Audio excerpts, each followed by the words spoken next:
Buenos días, buenas tardes, buenas noches a todos. Bienvenidos sean todos a este apartado de nuestra página web Raíces del Conflicto en audio. En esta parte se va a tratar más que todo el plebiscito por la paz. Ese es nuestro tema de hoy.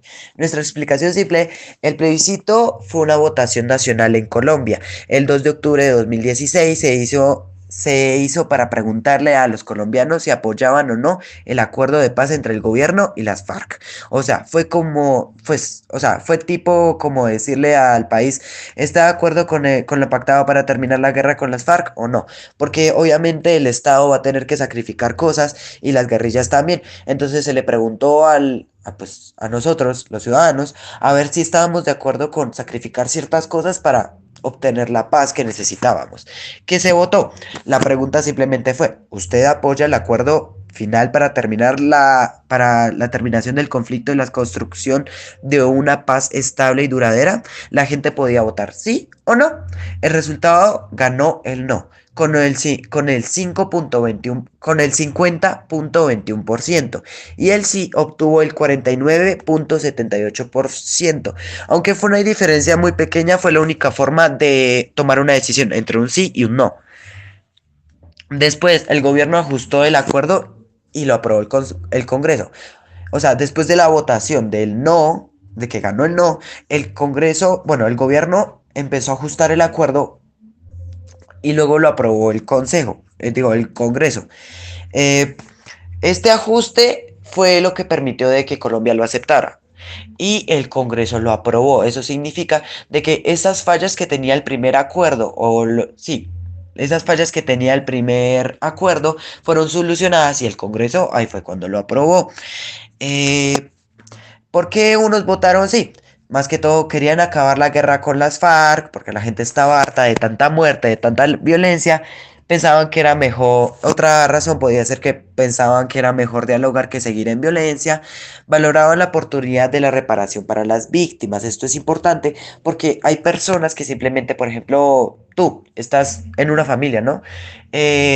Tus papás mueren porque los mata una guerrilla, tú alcanzas a huir, te coge el ejército y te acoge. La reparación de víctimas, este acuerdo ayudó que, por ejemplo, si tú eres una víctima de todo eso que te acabo de contar, pues se facilite tu reintegración a la sociedad y que te apoyen más. O sea, le daban más oportunidad o ayudaban mucho más que antes a las personas que eran víctimas de este conflicto. ¿Por qué otros votaron no? Unas razones podrían ser porque porque creían que el acuerdo daba muchos beneficios a las FARC. Porque como te dije, el gobierno, o sea, nuestro estado, y debía dar ciertas cosas para que las FARC soltaran otras.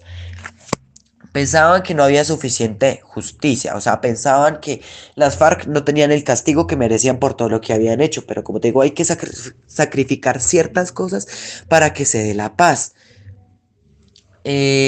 La tercera razón, no confiaban en el cumplimiento del acuerdo. Eso es muy importante porque, como te dije, en los acuerdos hay una parte muy difícil, que es cuando los dos ya firmaron el acuerdo los dos deben cumplir las partes que se llevaron en ese acuerdo, sacrificar ciertas cosas para dar otras cosas, ¿entiendes? Sacrificar unas cosas para ganar otras, y así los dos quedaban equitativamente y que se pudiera dar la paz. Un ejemplo sencillo, mira, imagínate, fue como cuando dos grupos de una escuela se pelean y la rectora propone un acuerdo. Antes de aplicarlo, pregunta al colegio si está de acuerdo o no. Algunos aceptan porque quieren la paz y otros no porque creen que los culpables quedaron muy bien parados, o sea que no se les dio el castigo que necesitaban.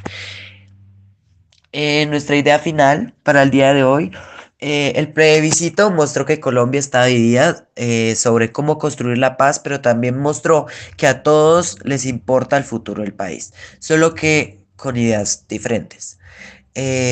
La sugerencia final sería: la paz se vota en un día, pero se construye toda la vida. Muchas gracias por este audio, espero que hayan aprendido mucho y hasta luego.